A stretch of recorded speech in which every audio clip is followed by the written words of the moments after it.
Buenas tardes, estudiante de la materia Introducción a la Administración. Estamos por aquí con la actividad síncrona del corte 4, corte 3, clase 4, y vamos a trabajar hoy con lo que es la comunicación efectiva y el trabajo en equipo, como continuación de la actividad anterior. Entonces, este tema lo vamos a complementar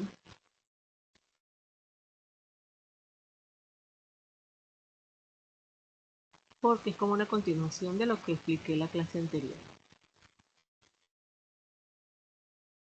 Entonces, la comunicación efectiva y el trabajo en equipo.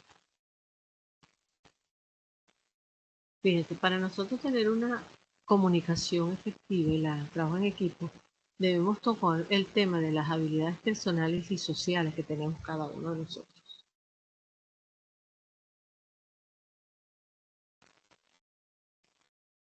Fíjense que según Rafael, la Real Academia, perdón, de la Lengua Española, se pueden encontrar las siguientes definiciones. Que la definición de habilidad profesional y social viene siendo la capacidad y disposición para algo.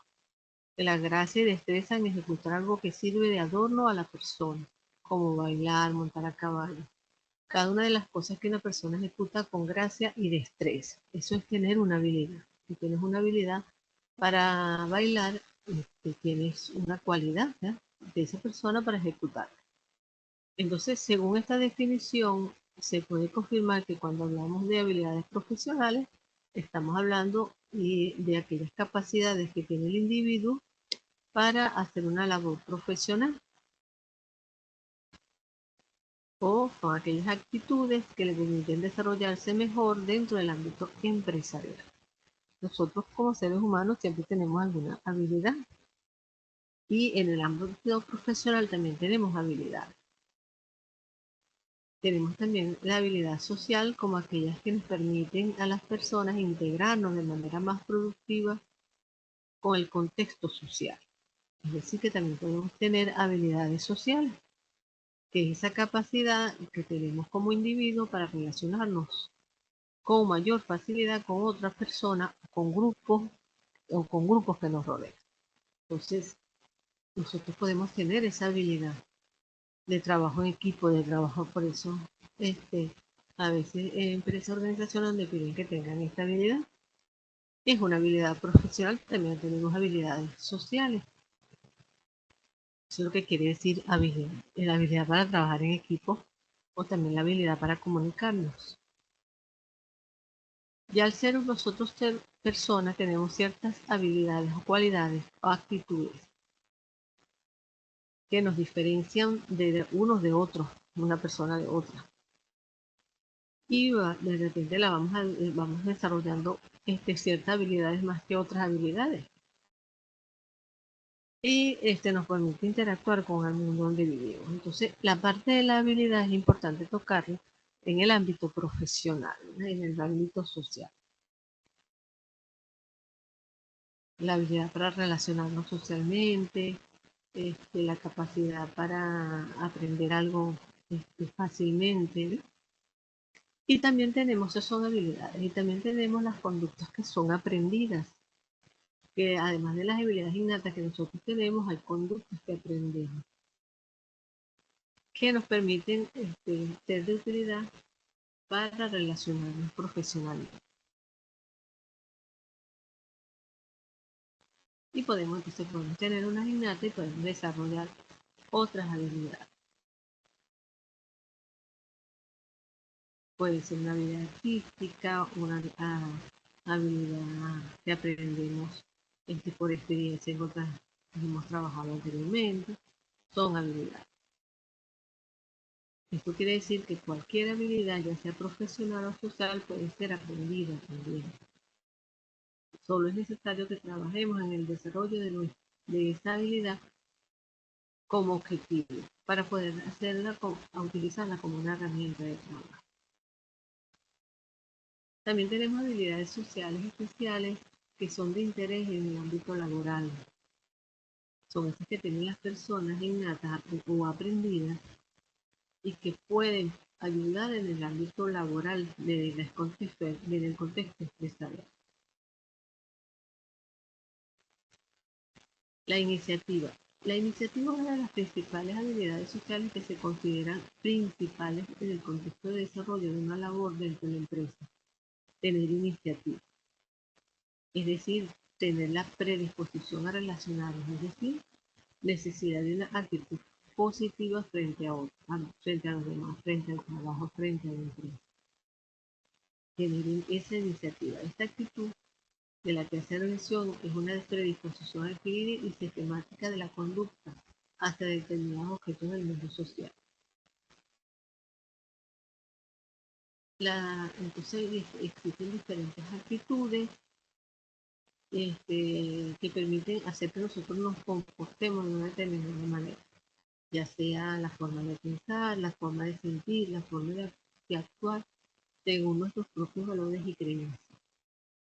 Muchas veces esto está influenciado por el medio social. Se dice que las actitudes básicas tienen tres componentes. El componente cognitivo, que basa en el conocimiento, a partir de nuestras creencias y valores. También el componente afectivo, que está determinado por las emociones y sentimientos.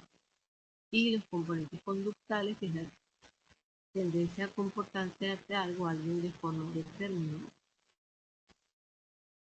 Fíjense que todos estos elementos son importantes considerar y conocer para nosotros poder establecer dentro de una cultura organizativa nuestra forma de comunicarnos, nuestra forma de socializar, que esto ayuda a lo que es el logro del objetivo de la organización.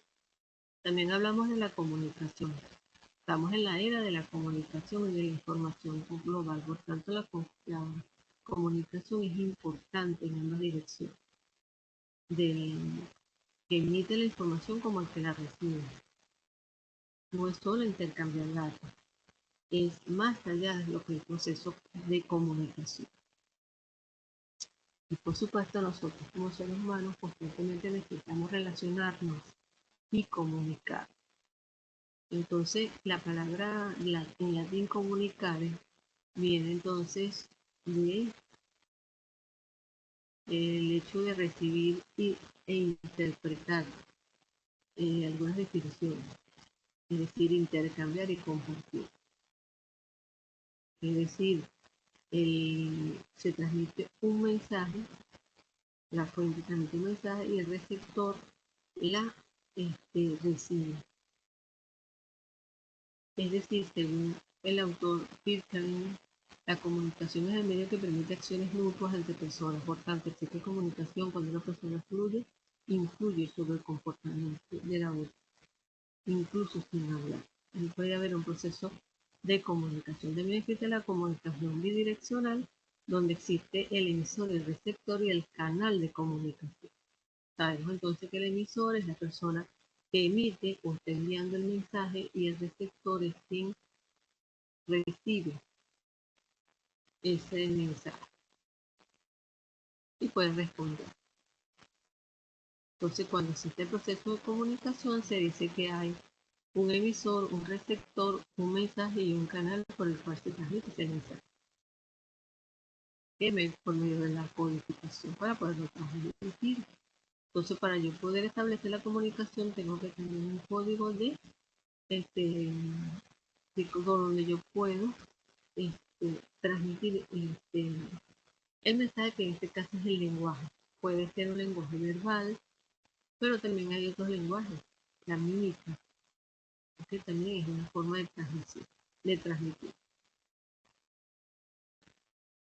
Existen 5 principios para precisar la codificación del mensaje. La pertinencia, el mensaje debe tener un contenido y un significado para yo poder establecer el mensaje. Debe ser sencillo, lo más sencillo posible, debe estar organizado para que se pueda comprender. Debe haber un inicio y un final para si lo puedo repetir, pero por lo menos una sola vez se debe transmitir. También existe lo que es el canal, que es el medio por el cual yo voy a transmitir el mensaje. Si es por lo menos una comunicación por teléfono, el canal es el teléfono. También existe lo que es el mensaje, que es el producto de la codificación, que es lo que yo voy a comunicar. Está la transmisión, que una vez desarrollado y codificado el mensaje, es cuando lo voy a transmitir por el método que yo haya escogido para hacer llegar esta información, ya sea por un memorando, una llamada telefónica, una conversación personal. Existe el receptor, que es la persona que recibe el mensaje, a donde va dirigido la finalidad del mensaje, hacia donde lo voy a llevar. Está la descodificación, que es cuando yo interpreto el mensaje como receptor. También la decodificación puede ser sucesiva, puede ser interpretada de acuerdo al receptor, ¿verdad? Y está el feedback, que es la retroalimentación de si el mensaje fue transmitido y llegó correctamente.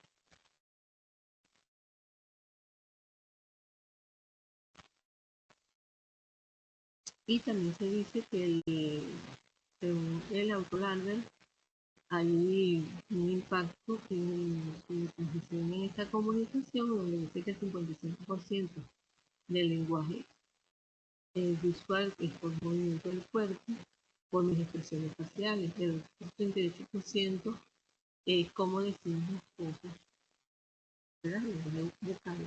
Y hay un 7% de las palabras.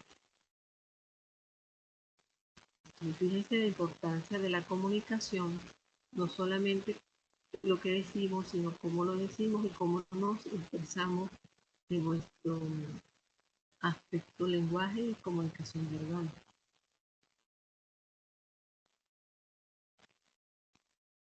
Y bueno, es importante conocer que para que exista la comunicación es necesario que exista un emisor, que es el que va a comunicar algo, y que haya una respuesta del receptor. Entonces, fíjense que la importancia en la estructura organizativa de una buena comunicación. Si establecemos una buena comunicación, pues podemos entender, y el trabajo en equipo se puede fluir si establecemos una buena comunicación. Existe la comunicación verbal, que es el habla, es de la forma de comunicación que más utilizamos nosotros, el ser humano, cuando simplemente hablando nos comunicamos. Debemos expresarnos en forma clara, en forma precisa, debemos ser concisos. En el momento adecuado debemos saber cuándo expresarnos, debe ser natural, en forma sencilla, sin mucho rebuscado de palabras. Y por supuesto debemos tener una buena corrección gramatical para poder expresar nuestros pensamientos de forma estructurada. Eso es importante, la comunicación. Y bueno, existen también barreras para poder comunicar, que pueden ser ruidos, límites, que se obstruyan los canales de comunicación, etc. La barrera semántica es importante porque puede haber limitaciones en el uso incorrecto de las palabras por el emisor y no llega entonces como debe ser al receptor.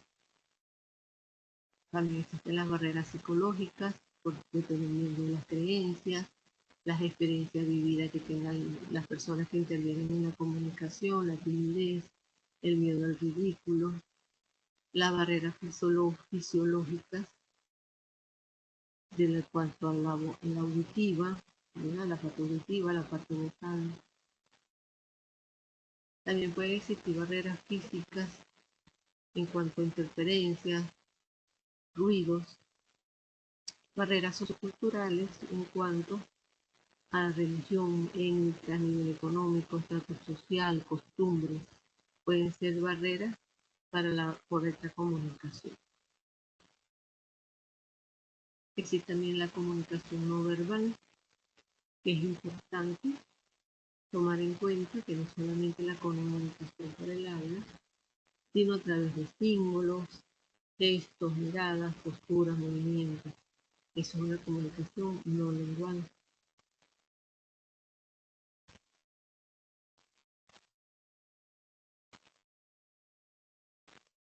Entonces,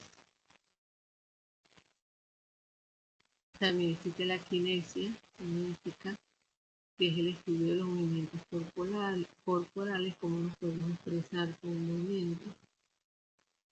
¿Sí? Y a veces también cómo nos vamos a comunicar, cómo es la primera impresión que damos cuando vamos a dar una conferencia. Esos son estudios importantes, deben ser importantes, de todos esos elementos para lo que es la comunicación en equipo. Igualmente, si estás en una organización donde tienes que dar una charla, que tienes que dirigir a tus empleados, a tus subordinados, o el subordinado a su jefe. Entonces, tener una buena voz, una buena entonación, una buena pronunciación. Cómo dirigimos nosotros la mirada, a quién vemos, cómo expresamos, colocamos nuestro rostro. Todo eso son estudios que se hacen y que se dice entonces con la kinésica, es ese conjunto de componentes visuales de la comunicación y que la recibe el receptor. También tenemos la proxémica, que es el estudio del espacio social y personal, así como y el uso que hacemos de él, de nuestro entorno.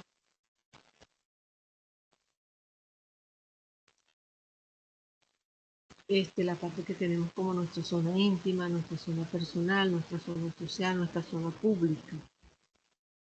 Y fíjense que hay este estudio de qué distancia puede haber para tú determinar que es tu zona personal o que es tu zona social, o que ya de esa forma la zona pública. Tenemos también la empatía y el trabajo en equipo, si tenemos empatía con nuestros compañeros, el liderazgo que pueda tener determinadas personas dentro de un grupo de trabajo.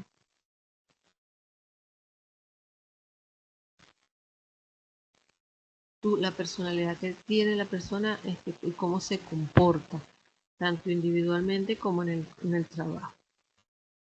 Y la empatía que hoy en día se nombra mucho es la capacidad que tiene la persona de ponerse en el lugar de otro y tratar de entenderlo.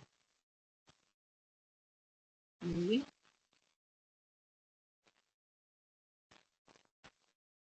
Bueno, entonces estos fíjense que son formas de comunicación, ¿verdad? Y trabajo en equipo. Por ahí ustedes tienen unas actividades que desarrollar.